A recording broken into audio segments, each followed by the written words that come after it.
네. 지난 시간 우리가 어댑티브 퍼지에 대해서 프로그램 짜는 걸 연습을 했었는데 한 절반 정도가 제출을 못했더라고요. 그래서 제출한 사람은 평가 점수를 올렸으니까 그 자기 점수 확인하면 되고, 이제 우리가 수업이 오늘 하고 다음 주 한 주 더 있나? 다음 주는 종강이 될 것 같아요. 다음 주 종강인데, 지금 이제 강화학습 부분이 남았습니다. 그래서 강화학습도 지금까지 한 내용만큼 중요합니다. 그래서 앞에 어댑티브 퍼지 했는 사람 하고 그 다음에 뒤에 강화학습하고 둘 중에 한 개 중에 최고 점수를 어쨌든 기말고사로 반영하겠습니다. 그래서 이제 자기가 뭐 그 전에 했는 거 열심히 잘했다 하면 뭐 강화학습 숙제 안 내도 됩니다. 근데 점수를 아예 못 냈다 그러면 지금 열심히 해야 됩니다. 뭔지 알겠죠? 이해됩니까? 네. 그렇게 진행을 하니까 수업을 열심히 잘 듣고 제출을 하면 되겠습니다. 자, 강화학습도 마찬가지. 기본 베이직한 개념을 알면 지금까지 했던 퍼지 적용할 수 있습니다. 어댑티브도 마찬가지 퍼지 파라메터를 우리가 업데이트 했었죠. 마찬가지 강화학습도 파라메터를 업데이트 잘하면 원하는 성능을 얻을 수가 있다. 목적을 달성할 수가 있습니다.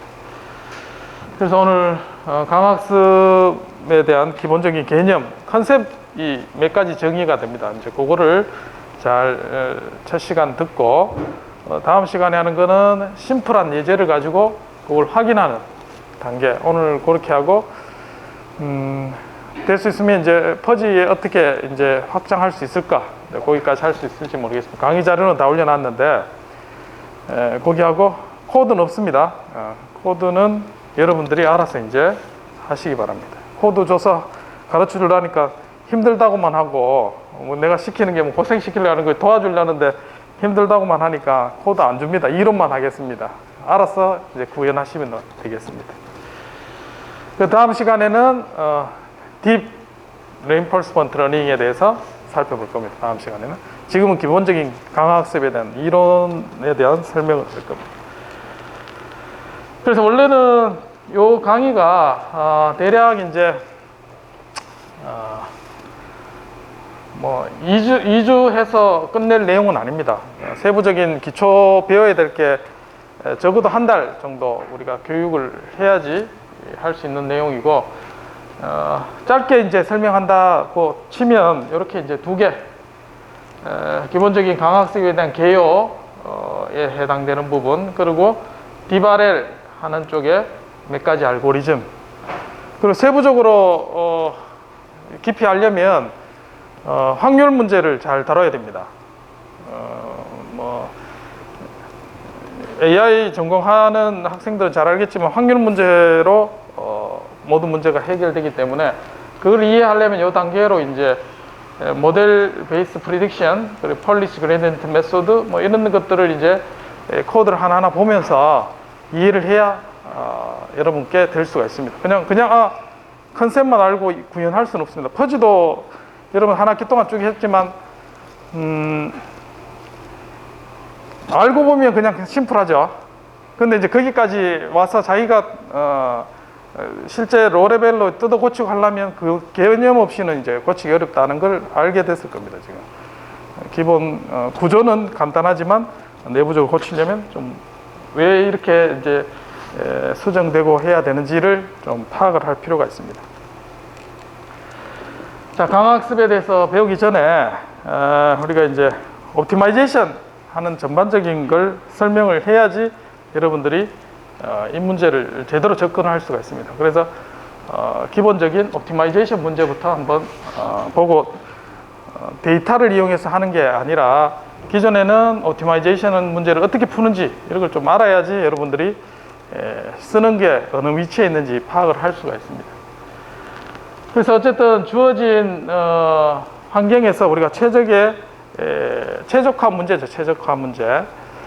최적화 문제는 목표 함수가 있고, 그 다음에 그 목표 함수를 우리가 얻는 데 있어서 항상 제한 조건이 있습니다.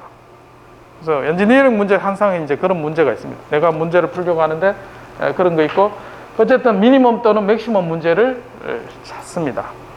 근데 이 문제가 일반적으로는 프로그래밍 테크닉으로 이제 찾아진다, 그렇게 풀고 있습니다, 지금. 그래서 소프트웨어로 옵티마이제이션 툴이 있죠. 그래서 엔진이 돌아가고, 옵티마이제이션한 엔진이 돌아가고, 우리가 할 일은 이 옵티마이제이션 엔진을 돌리기 위한 환경 구성만 해주면 됩니다. 여러분들이 이걸 옵티마이제이션 엔진을 만들 필요는 없습니다. 그거 만드는 거는 이제 더 수학을 많이 하는 그런 쪽에서 미리 만들어 놨어요. 여러분들 그걸 할 필요는 없다. 그러면 내가 뭘 풀고 싶고 어떻게 이거를 내가 엔진을 돌릴 수 있을까만 이해를 하면 됩니다. 지금은 그렇습니다. 그래서 그렇게 풀면 되는 문제다. 그래서 이제 여러 가지 접근 방법을 많이 수학하는 사람들이 이제 많이 했었습니다. 그래서 수학적인 방법, 그 다음에 스토캐스틱한 방법, 그 다음에 통계적인, 스태티스칼한 통계적 방법, 여러 가지 접근 방법으로 옵티마이제이션 문제를 풀었습니다. 그중에 이제 많은 부분이 이제 수학적인 프로그래밍 기법이 많이 나와 있습니다. 이제 대표적으로 나온 게 이제 옛날부터 미분이라는 걸 이용해서 함수의 변화, calculus variation이라는 접근 방법을 이용해서 뉴턴 이후에 미분을 활용해서 풀던 이런 방법이 대세였습니다. 그래서 이제 1920년, 30년, 1900년 초반까지는 이 방법이 이제 모든 방법의 솔루션이었다. 그 이후에 이제 프로그래밍 기법으로 이걸 풀 수 없을까? 결국 컴퓨터가 발전하다 보니까 그런 방법이 이제 나온 게 리니어 프로그래밍부터 나와요. 그 다음에 쿼드래틱 프로그래밍, 그 다음에 난리니어 프로그래밍, 점점 이런 걸 확장하면서 최적화 문제 또는 이제 다이나믹 프로그래밍, 이런 방법을 이용해서 최적화 문제를 소프트웨어적으로 해결할 게 이제 쭉 이어졌습니다, 지금. 여기 보면 이제 게임 시어리, 시뮬레이티드 어닐링, 이런 것들은 제네틱 알고리즘, 뉴럴 네트워크, 이제 이런 게 이제 지금 계보로 쭉 이어지고 있는 거죠. 우리가 옵티마이제이션 문제를 푸는 소프트웨어적인 방법들이 이렇게 이제 다양하게 있습니다, 지금. 자, 그 다음에 이제, 통계적인 방법에도 여러분들이 이제 잘 모르겠지만 어쨌든 통계학과에 쓰는 그런 방법들, 그 다음에 마코프 프로세스 같은 경우는 강학습에서 쓰는 모델, 대표적인 모델 중에 한 개죠. 자, 그런 방법들을 이용해서 우리가 옵티마이제이션 문제를 풀는 노력들이 많이 있었습니다.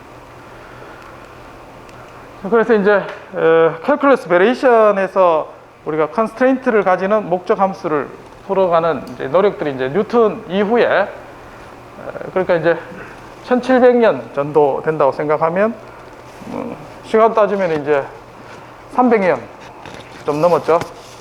맞나요? 그래 따지면 여러분들이 수학 전체적인 역사로 따졌을 때 그렇게 길지 않다. 그렇죠? 그래서 그런 내용들이 쭉 되어서 이제 또 수학 중에서는 고조 할아버지라면 중조 할아버지 정도, 라그랑제라는 사람. 이 이름은 여러분 에펠탑 가면 에펠탑 중간에 이름이 새겨져 있습니다. 이런 게 본 적 있나요? 에펠탑 구경해 본 사람은 못 봤을 겁니다. 아마 다 이런 게 이름이 있습니다. 유명한 수학자들. 또 코시 많이 들어봤죠? 수학 공부하면서. 이런 사람들이 이제 옵티마이제이션 알고리즘을 이제 컨스트레인트를 가지는 옵티마이제이션 문제를 찾는 방법을 이제 고안해낸 그런 사람들. 자, 오일러, 이것도 마찬가지 이제 캘큘러스 베리에이션에서 옵티멀 문제를 풀도록 도움을 줬고, 라이프니츠는 이제 독일에서 미분을 실제로 이제 dt 오버 dx 이렇게 노테이션해서 이제 문제를 푼 사람이 이제 라이프니츠가 되겠죠. 미분의 개념을 처음 이제 발견한 사람이 뉴턴으로 역사적으로 남아 있고, 근데 이 사람은 이제 영국 수학자니까 옛날에 영국 왕실 이제 여기 사람이 이제 독일 사람인데 여기에서 이제 정치적인 그런 것들도 있겠죠. 실제로 우리가 수학 고등학교 때 배우는 건 이 사람 미분 수학을 배우고 있습니다. 자, 그 다음에 이제 리니어 프로그래밍, 단찌츠라는 사람의 1900년대 중반에서 리니어 프로그래밍이 이제 사용되기 시작했습니다. 자, 그리고 이제 그 이후에, 중반 이후에 미국 사람 벨만, 수학자 벨만에 의해서 옵티멀 문제를 다이나믹 프로그래밍으로 문제를 풀었습니다. 벨만 이퀘이션은 이제 강학습의 디자인에 나올 텐데, 이거는 기본 개념만 이용한 거고, 실제로 이제 다이나믹 프로그래밍으로 여러분들 한번 풀어봐야 됩니다. 이제 그래서 여기에 사용되는 게 뭐냐면, Principle of Optimality, 옵티말의 원리라는 게 이용됩니다. 도대체 이게 뭔가 개념을 알면 여러분들 이제 다양하게 확장을 할 수가 있습니다. 여기에. 이게 뭔가. 자, 그 다음에 나온 사람이 이제, 우리가 옵티마이제이션 문제에 많이 쓰이는 조건 중에 한 개가 이제 KKT 컨디션이라고 있어요. 세 사람의 이름을 따서 이제 KKT 컨디션이라고 나오는데, 그 중에 이제 쿤에 해당되는 사람. 그 다음에 맨 끝에 드는 T, KKT의 투커라는 사람은, 여러분, 그 영화 중에 이제 수학 천재 나오는 존 내시가 나오는 영화를 봤습니다. 근데 거기에 지도 교수에 해당되는 사람이다. 그리고 폰 뉴만 같은 경우는 여러분들 이제 컴퓨터 아키텍처 고안한 사람으로 이제 기억하지만 사실은 이제 게임 시어리, 옵티마이제이션 문제를 풀면서 고안한 게 이제 컴퓨터가 이제 나오게 되는 겁니다. 파이나이트 스테이트 머신을 설계를 하면서 우리 최적화 문제. 결국은 이제 수학자들이 이런 최적화에 대한 노력들 쭉 연결돼서 이제 지금까지 오고 있는 겁니다. 자, 먼저 제일 쉬운 게 리니어 프로그래밍 문제부터 한번 살펴보도록 하겠습니다. 리니어 프로그래밍, 프로그래머를 이용해서 최적화 문제를 푸는 제일 쉬운 접근 방법 중에 한 개입니다. 자, 여기에 문제가 뭐냐면, 하루에 비어 박스를 100박스를 판다고 하겠습니다. 농장에. 자, 그 다음에 하루에 14시간을 일합니다. 14시간. 제한 조건이 있죠. 100박스를 팔고 14시간 일한다. 드래프트 비어는 10박스 생산하는데 1시간. 그 다음 다크 비어는 10박스 하는데 2시간. 2배의 노력이 더 필요하다는 거죠. 자, 그리고 드래프트 비어는 한 박스당 $20 이익이 남고, 다크 비어는 $30 남는다고 했습니다. 자, 이렇게 했을 때 내가 얼마만큼 다크 비어와 드래프트 비어를 비율을 잘 조합하면 최대의 이익을 남길 수 있을까? 풀 수 있을까요? 100박스를 생산하는데, 자, 어떤 거를 예를 들면 이제 드래프트 비어만 생산하면 어떻게 될까요? 10박스면 10시간 일하면 100박스 딱 차죠. 드래프트 비어로. 그러면 이제 이익이 나올 거고, 다크 비어만 생산하면 몇 시간에? 50박스 생산할 수 있네요. 맞죠? 14시간이니까 100박스만 생산한다면 50 하면 어떤 값이 나오겠죠. 어쨌든 얘를 조합해서 여러분들이 이 옵티마이제이션 문제를 풀 텐데, 지금 여러분 풀으려면 어떻게 풀까요? 여러분 농장 주인이다. 경영을 잘 해야 되잖아요. 답이 없나요? 엔지니어 시큰 공부하면 프로그램 뭐 AI 하면 뭐하노? 이런 문제 처리할 때는 선발이 고생해가 이게 아니네 이러면서 계산해 볼 거 아니에요. 어떻게 풀어야 돼요? 예? 연립방정식. 처음에 제일 중요한 게 뭐냐면 변수 정의를 변수. 뭐냐면 드래프트 비어 개수를 X, 다크를 Y 이렇게 변수 선언하고 그 다음에 수식을 해서 그 다음에 맥시마이즈 하는 게 뭔지 이걸 적어야 돼요. 수식으로. 그래 해가 풀립니다. 그리고 얘가 무슨 문제인지를 파악하는 게 우선입니다. 그래서 정리해 보니까 드래프트를 X1, 다크를 X2로 했습니다. 그리고 20 곱하기 X1 요게 이제 맥시마이즈 하는 게 우리가 원하는 목적 함수죠. 오브젝티브 펑션입니다. 그리고 각각의 제한 조건들 자 이와 같이 했습니다. 자, 전형적으로 우리가 옵티마이제이션 문제는 이렇게 문제가 주어집니다. 자, 그러면 내가 앞에 했던 것처럼 하나하나 대입해 볼게요. x1을 100박스 하면 2000. 자, 얘를 70을 하니까 2100. 근데 조합에서 60, 40 하니까 2400이 나왔습니다. 자, 여기 주어진 문제에 어디에도 60, 40이라는 정보는 없습니다. 근데 답은 보니까 60, 40이 이게 이래 조합해 보니까 왜 이런 답이 나왔을까?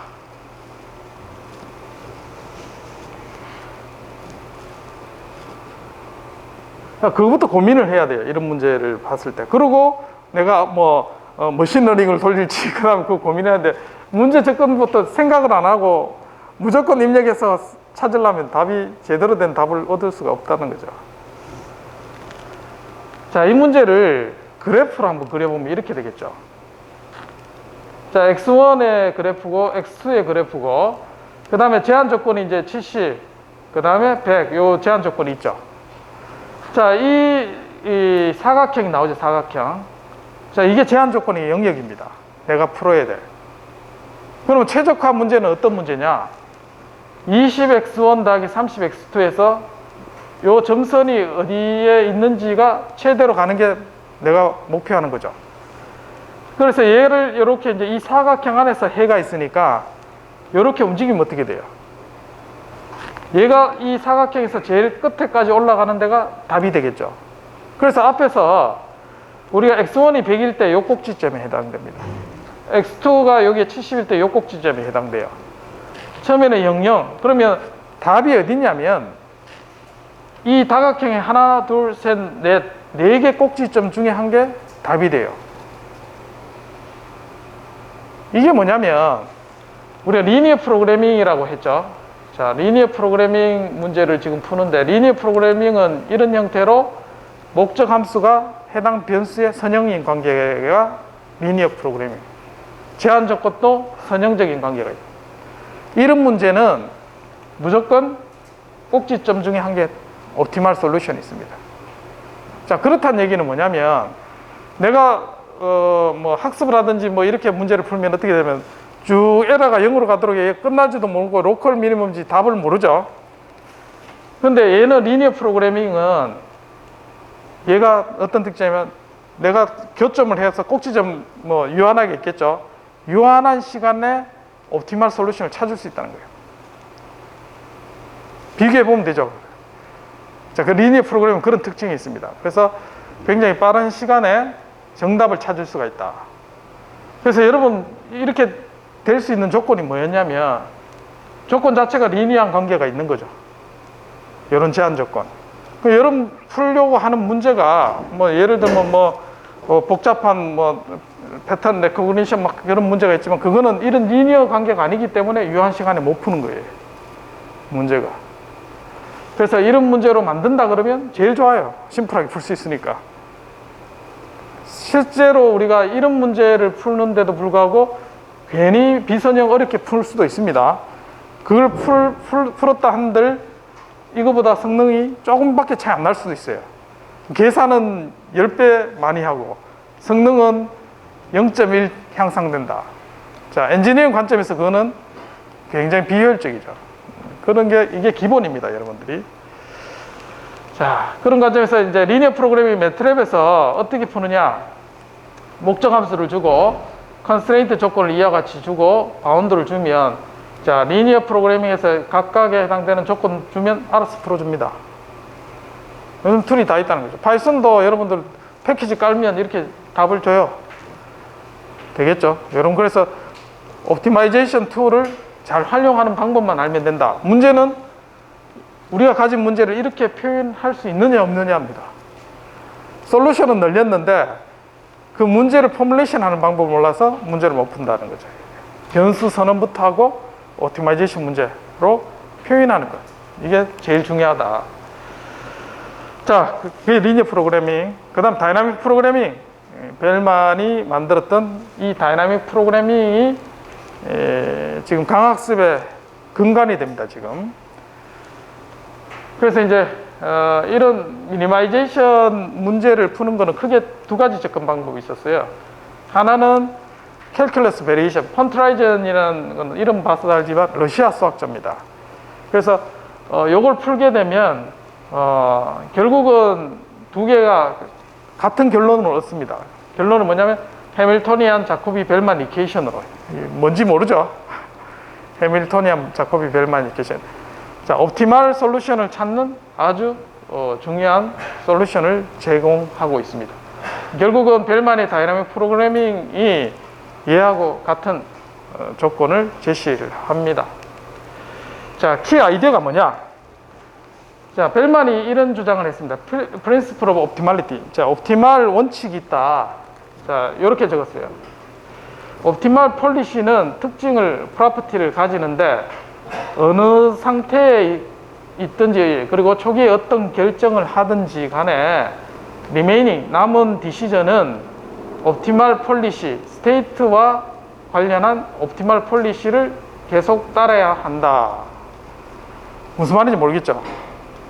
이게 옵티멀 프린시플이랍니다.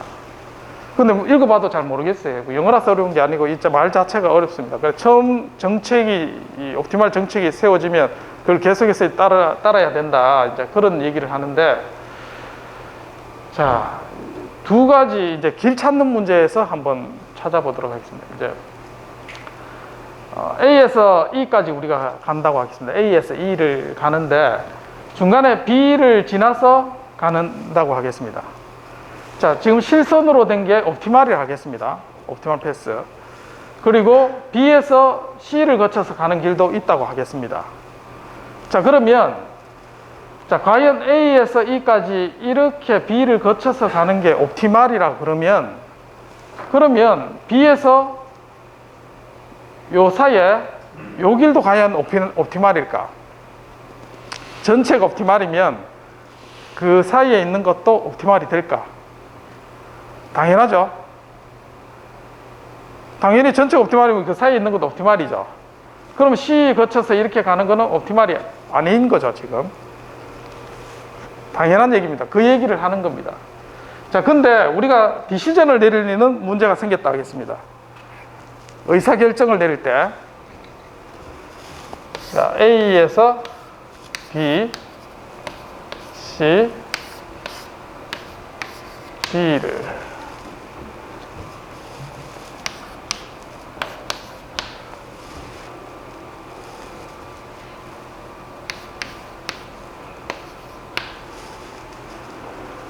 자, 여러분 A 지점이 있다고 가정하겠습니다. 자, 숫자가 낮은 게 코스트가 작게 들어요. 비용이라고 생각하면. 자, 요 두 개 이제 의사결정을 합니다. 의사결정을 하는데 B와 C 중에 어디를 선택할까요?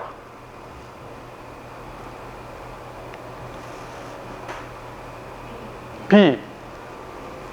당연히 이게 작으니까 B를 선택하게 되겠죠. 자, 근데 B를 거쳐서 D를 가면 얘 전체 어떻게 돼요? 20. 얘는 13. 그러면 다시, 자, 이 시점에서 의사결정을 어디 합니까? C로 가죠. 자, 왜 판단이 바뀌었습니까?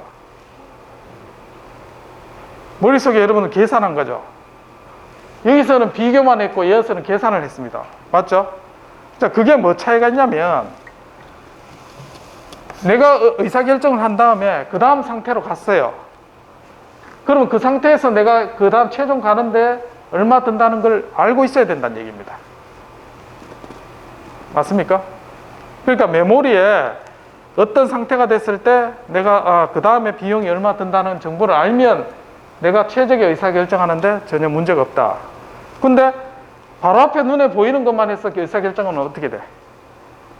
옵티멀이 아닌 거죠. 이도 인생에도 똑같습니다. 지금 당장 눈에 보이는 좋은 거 결정하는데 실제로 그게 내가 최선의 선택일까? 아닌 게 많습니다. 그게 옵티멀 프린시플. 항상 전체 옵티멀에서 요 작은 것도 결국은 옵티멀이 된다. 그게 그 얘기입니다, 지금. 이해가 되나요, 이제? 굉장히 중요한 얘기가 된다. 그래서 옵티멀 문제를 풀려면 이 다이나믹 프로그램이 이렇게 풉니다. 전체 패스를, 자, JAD라고 하겠습니다. JAD는 어떻게 푸느냐? J의 중간, A, B, 더하기 J, BC, BD 또는 J, AC 더하기 J, CD. 전체 옵티말을 하는 코스트 문제를 뭐 미니마이즈 하는 이런 문제를 풀 때는 얘는 한꺼번에 덤비지 마라. 어떻게? 두 단계로 나눠서 풀어라. 쪼개서 풀면 됩니다. 자, 그렇게 푸는 게 지난번에 한번 했죠. 리컬시브한 RLS 할 때도 여러분 얘기를 한번 했습니다. 옵티마이제이션 문제 풀 때는 두 개 나눠서 문제를 하면 리컬시브하게 풀 수 있고, 옵티말 마찬가지 이렇게 접근을 해야 된다. 자, 나누는 건 좋은데 이제 얘는 뭐 어떻게 해야 된다? 이 안에 메모리를 가지고 있어야 된다. 상태를 저장을 해야 된다. 자, 그게 옵티말 프린시플입니다. 벨만이 이거를 발견을 했다. 아주 당연한 건데 이거를 이론화시키고 알고리즘으로 적용을 만들었어요. 여러분들이 옵티말 문제를 풀어라 했을 때 만들어낼 수 있겠나, 그런 질문을 던져야 됩니다. 스스로. 그래야지 여러분들의 알고리즘을 만들 수가 있습니다. 자, 이게 이제 그 얘기를 한 겁니다. 디시전 메이킹 할 때 각각의 상태를 최종까지 계산해보고 그렇게 결정을 해야 된다. 자, 이런 문제를 풀면 어떨까요? 자, 이게 이제 파이널, H가 이제 파이널입니다. A에서 출발해서 파이널까지 가는 데 있어서 어떤 패스를 가야지 가장 비용이 적은 길을 찾을 수 있을까? 자, 먼저 E 점을 한번 보겠습니다. E는 두 가지 선택길이 있습니다. 뭐냐면 바로 가는 거, 그 다음에 F를 거쳐서 이렇게 가는 거. 자, 거꾸로 해볼게요. 자, 이 바로 가는 거는 이제 답을 구할 수 있지만 그 전에 상태에서 해보면 얼마입니까? 5, 6, 7. 그러면 E에서는 어디를 선택합니까? 밑에를 선택하게 되겠죠. 자, 맞습니까? 그리고 각 상태 C에 있다고 하겠습니다. C의 선택에서는 위로 가는 게 있고 오른쪽에 있습니다. 그러면 이 상태에서 전체 코스트가 얼마인지 계산해 놓고 얘도 미리 계산해 놓고 합한 다음에 두 개 비교해야 되겠죠. 그래서 현재 내가 가지고 있는 코스트, 그 다음에 그 상태가 됐을 때 코스트를 더해야지 최적의 옵티말을 찾을 수가 있다. 자, 그래서 이제 이 테이블을 만들어야 돼요. 그러니까 여러분 머릿속에 있던 게 결국은 얘가 하나하나가 메모리입니다. 컴퓨터에서 변수로 정의해서 메모리로 다 테이블을 만들어 놓으면, 자, 현재 상태에서 액션을 취하면 다음 상태 되고 그 상태가 미니멈 되는, 즉 A에서 한번 찾아볼게요. A에서 두 가지 선택이 있습니다. 이스트, 사우스, 이스트, 사우스가 있는데, 자, 두 개 비교해 보면 이스트가 더 저렴하죠. 그럼 이스트 D로 갑니다. 자, D로 가볼게요. D로 가면 또 이스트 가라, E로가 되죠. E로 가고, E에서는 두 개 중에 사우스로 가게 되죠. 이건 하나밖에 없죠. 그래서 얘의 최적의 경로는 이렇게 가는 게 정답이 되는 거예요.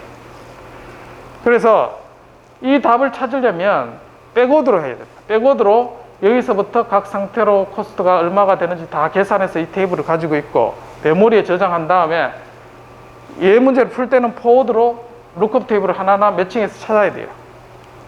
이스트가 가서 가는 게 코스가 작은지 이렇게 해서 답을 찾아가요. 두 단계로 거쳐야 됩니다.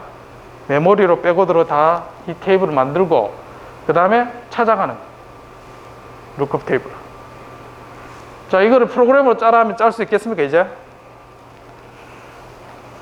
개념이 좀 들어오나요?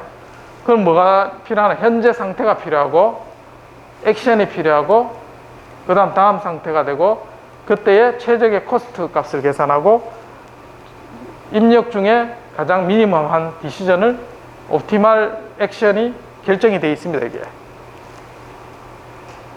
이해되나요?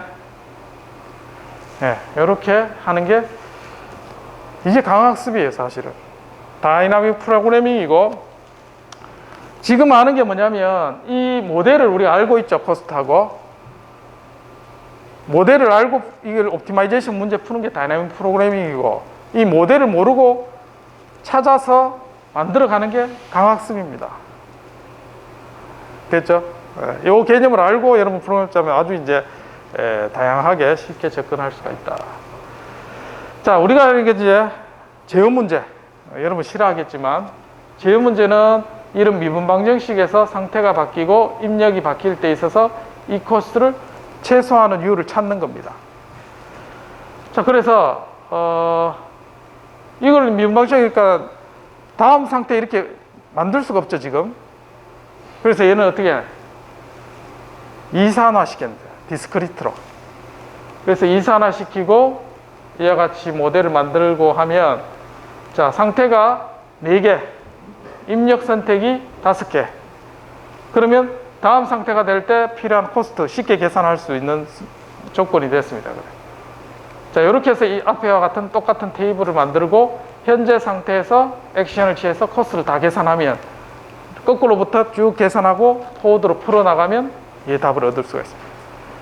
앞에와 똑같습니다. 자, 연속 시간에 있는 문제도 우리가 디스크리트로 바뀌면 이렇게 풀 수 있고, 기본 개념은 똑같이 적용을 할 수가 있다. 이게 2차원으로 넓어지면 어떻게 되느냐? 자, 한 개만 상태가 있으면 쉽겠지만 2차원으로 넓어지면 이렇게 됩니다. 자, 여기 이제 x1이고 여기 x2 두 개에 대해서 내가 n 등분 나누죠. 그러면 10개 이렇게 하면 100개의 포인트가 생깁니다. 그럼 100개 중에 입력을 선택해서 어디를 선택해야 되는지를 쭉 다 계산할 수 있겠죠. 즉 거꾸로 해서 여기서 n번째에서 거꾸로 전부 다 계산해서 100개 샘플링 시간마다 다 계산해야 돼요. 그러면 만약에 100개로 나눴다면 100개 곱하기 0.01초로 10초만 하면 어떻게 돼요? 1000 곱하기 100, 10의 5승계의 데이터 메모리를 사용하게 돼요. 그 다이나믹 프로그래밍은 굉장히 메모리를 많이 사용하고 복잡합니다. 그렇겠죠? 그래서 옛날에 컴퓨터 파워로는 이걸 다 계산을 못했어요. 복잡한 문제는 2차만 돼도 굉장히 이제 복잡하게 풀게 된다. 그래서 아이디어는 냈는데 이거 실제적으로 활용은 안 했습니다. 수학적으로만 풀었지. 과거에는 그랬습니다. 자, 여기까지가 이제 강학습에 대한 기초입니다. 요 개념을 알고 옵티멀 프린시플을 알고 이해하면 훨씬 쉽게 강학습을 이해할 수가 있다. 자, 강학습 지금 앞 시간에는 용어하고 개념만 설명할 겁니다. 그래서 그 개념을 좀 잘 파악하는 게 중요하고, 자, 우리가 이제 강아지를 키우는 사람은 알겠지만 먹이를 주면 자기가 좋아하는 행동을 해요. 왜냐하면 그런 보상을 받기 때문에. 그래서 강학습 철학에는 뭐가 있냐면 보상에 대한 가설이 있습니다. 보상을 극대화하는 형태로 행동은 결정된다. 근데 모든 문제가 그렇진 않죠. 보상을 주어진다 해서 그걸로 행동이 결정된다. 사람도 그렇지만 다른 모든 시스템이 그렇게 단순하진 않습니다. 근데 그렇게 가정하고 문제를 출발하는 겁니다. 그런 문제에서는 적합한 데는 굉장히 잘 들어맞습니다. 보상을 주어주는 데.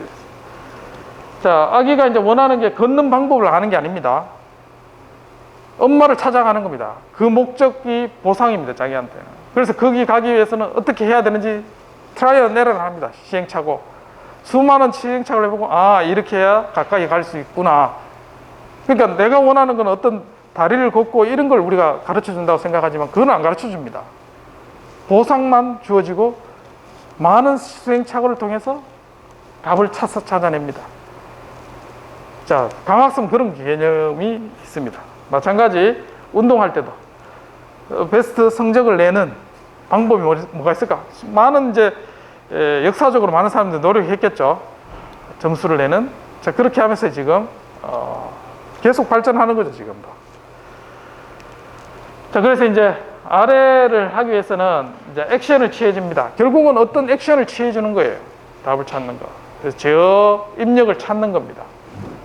자, 그러기 위해서는 관측을 하겠죠. 그리고 관측을 하고 내가 어떤 행동을 해야 된다는 생각을 합니다. 판단한다는 거죠. 그러면 내가 관측한 거에 대해서 이런 메모리에 저장을 해야 됩니다. 내가 이런 상태에서는 이렇게 행동을 했으니까 보상을 더 받았더라. 이런 걸 다 저장을 합니다, 메모리에. 그리고 현재 있는 관측된 값만 이용하는 게 아니라 과거에 저장됐던 이런 것까지 다 기억을 해야 돼요. 그리고 행동을 한다는 거예요. 개념이 좀 잡히죠, 이제. 즉시 뭐 반응해서 바로 행동하는 게 아닙니다. 단순한 결정이 아니다. 자, 그래서 행동을 하는 놈을 우리는 에이전트랍니다. 에이전트라고. 그 다음에 관측하는 observation, 그리고 액션을 취합니다. 자, 그리고 액션을 취해서 움직이게, 이게 environment라고 얘기하기도 하고, 얘는 시스템, 뭐 플랜트, 뭐 여러 가지 이름으로 불립니다. 내가 제어해야 될 대상. 자, 바둑 같으면은 바둑에 대한 환경이 주어지겠죠. 자, 거기에 해당되는 보상은 승리, 우승. 그러니까 이런 리워드는 사실 행동에, 우리가 행동을 하다 보면 순차적으로 되어 있어요. 예를 들면 여러분이 수업에 나온다 그러면 어떻게 돼요? 아침에 일어나고 그 다음에 버스 타고 오고 이 수많은 과정을 통해서 이 결과가 여기 오는 거죠. 근데 그런 과정들은 여기 안 주어집니다. 그냥 출석 체크 그것만 주어져요. 그러면 그 사이에 여러분들이 버스 타고 오고 아침밥 먹고 점심 먹고 이게 다 행동해줘야 된다는 거예요. 과연 그렇게 하는 게 쉬우냐? 쉽지 않은 문제죠. 수많은 시행착오와 그런 과정이 거쳐야지만 이 행동들이 결정된다. 그래서 어쨌든 보상을 중심으로 얘가 학습하게 된다.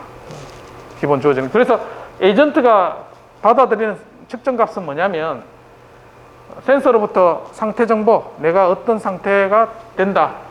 그 상태 정보와 그 다음에 보상, 인바이러먼트로부터 보상을 주어진다. 근데 일반적으로 우리 행동은 이 보상이 쉽게 주어지지 않을 때도 있습니다. 그럼 이거 만들어줘야 돼, 또. 시뮬레이션 단계에서 이제 알파고 같은 경우는 이 보상을 주어진 거죠. 승리하는 거. 최종 목적만 주어지고. 자, 그걸 하기 위해서 수많은 학습 데이터를 갖고 얘를 하는 거죠. 그래서 이 강화학습이 시뮬레이션으로 하는 거는 잘 돼요. 근데 예를 들어서 로봇을 가지고 얘를 적용한다. 그러면 수많은 시행착오를 해야 되죠. 3일만 하면 로봇 부서집니다. 그 단점이 있는 거예요. 이게 아이디어 개념은 좋은데 최적화하는 방법은 좋은데 이게 실제 시스템에 적용하는 건 굉장히 아직 무리가 있다. 그런 단점이 있습니다. 그거는 여러분 알고 해야 된다. 근데 컴퓨터 시뮬레이션으로 하는 그런 시스템이다. 자, 그러면 얼마든지 적용할 수 있겠죠. 내가 어떻게 행동해야 된다 모르지만 알아서 찾아줍니다. 최적의 리워드를 받을 수 있도록.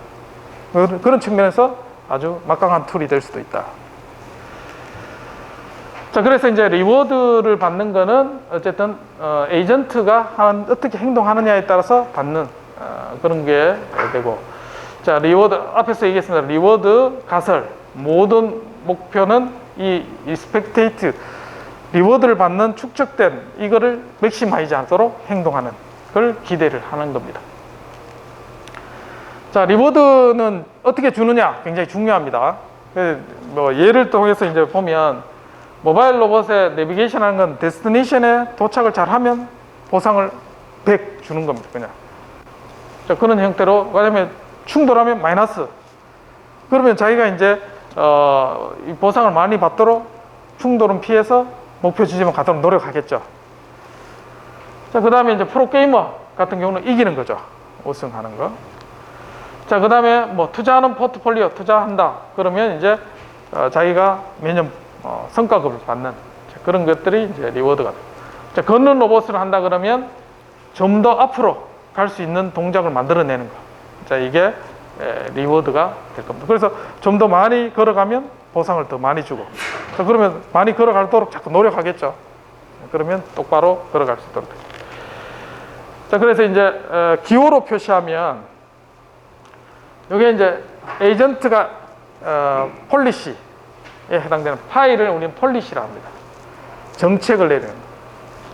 그래서 OOT는 observation, 내가 측정한 데이터, 그리고 reward, RT.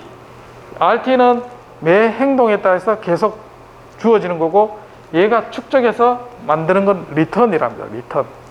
전체 return이 있고, 자, 어떤 폴리시에서 액션을 취해줍니다. 이거를 AT. 제어에서 하면 제어 입력에 해당되는 겁니다. 자, 요거는 현재 상태 ST에서 관측 가능한 걸 측정을 해서 이와 같이 리워드를 가지고 의사 결정을 하는 폴리시를 정해야 된다. 자, 그래서 이제 이 폴리시는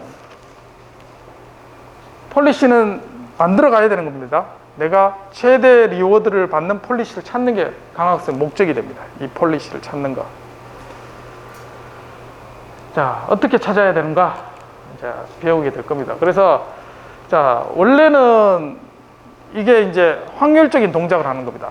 내가 어떤 행동을 하는 데 있어서 그 행동을 하게 되는 것도 확률적인 문제고, 그래서 스토캐스틱 폴리시입니다. 어떤 옵저베이션이 됐을 때 어떤 행동을 하게 될 확률.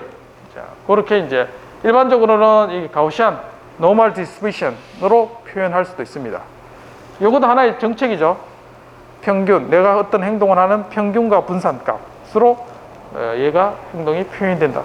일반적으로 사람들이 하는 거는 디터미스틱합니다. A 아니면 B 뭐 이렇게 하는 게 디터미스틱인데, 원래는 이 프로세스 자체가 마코비안 프로세스로 해서 확률 프로세스입니다. 그래서 행동도 확률 분포를 가지고 있습니다. 자, 그래서 디터미스틱 폴리시라면 어떤 게 주어졌을 때 정책이 바로 이제 나오는 게 이제 디터미스틱이겠죠. 앞에서 우리가 저기 설계할 때는 이 디터미스틱을 계속 다 썼었습니다, 지금. 자, 그래서 이제 RL이 뭐냐? 이렇게 했을 때 요약을 하면, 연속적 시퀀셜 디시전 메이킹을 하는 문제를 풀어주는 거다. 자, 예를 들면 우리가 개냐 고양이냐 하는 건, 디시전 하는 거는 한 번에 결정을 하는 거죠. 근데 RL은 뭐냐면 매 시간 개냐 고양이냐 문제를 매 샘플링 타임마다 계속 디시전 내려줘야 돼요.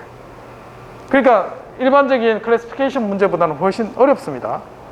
매 시간 실시간 영상이 넘어오고 이가 개냐 고양이냐를 계속해서 시퀀셜한 디시전을 내려줘야 된다. 그래야 로봇이 내 어떤 목적을 이루는 형태가 되겠죠.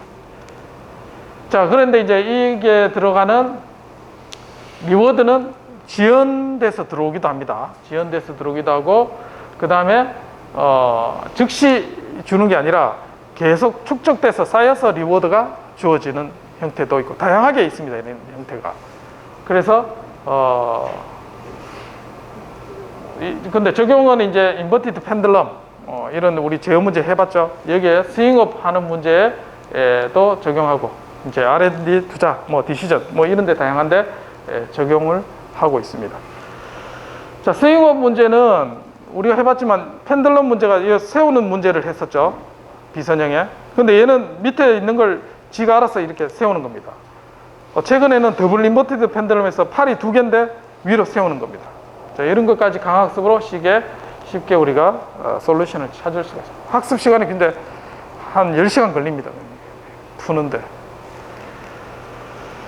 자, 몇 가지 용어를 우리가 하고 좀 쉬도록 하겠습니다.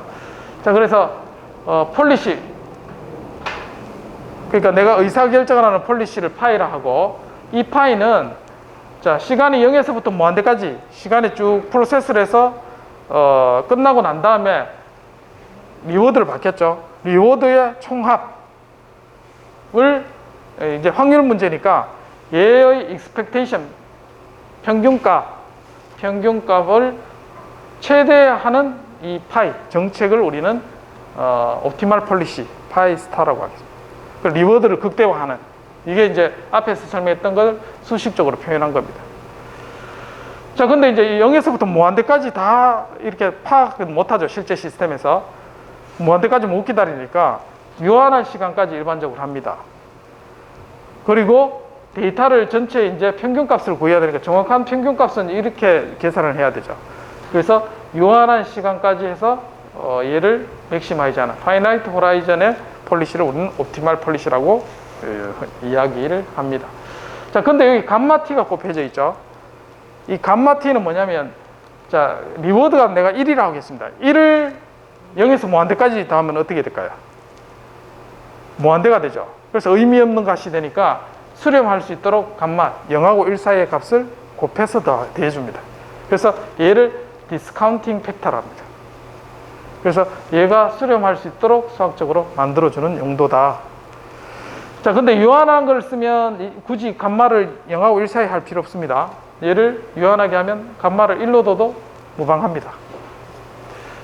자, 또 하는 다른 의미는 뭐냐면 이 디스카운팅 하는 거는 내가 리워드 받는 가장 행동한 가장 가까운 것에 더 웨이팅을 더 주겠다. 시간이 멀어지면 내 행동하고 별로 상관없으니까 리워드는 좀 덜 중요하게 생각하겠다. 자, 그런 의미도 있습니다.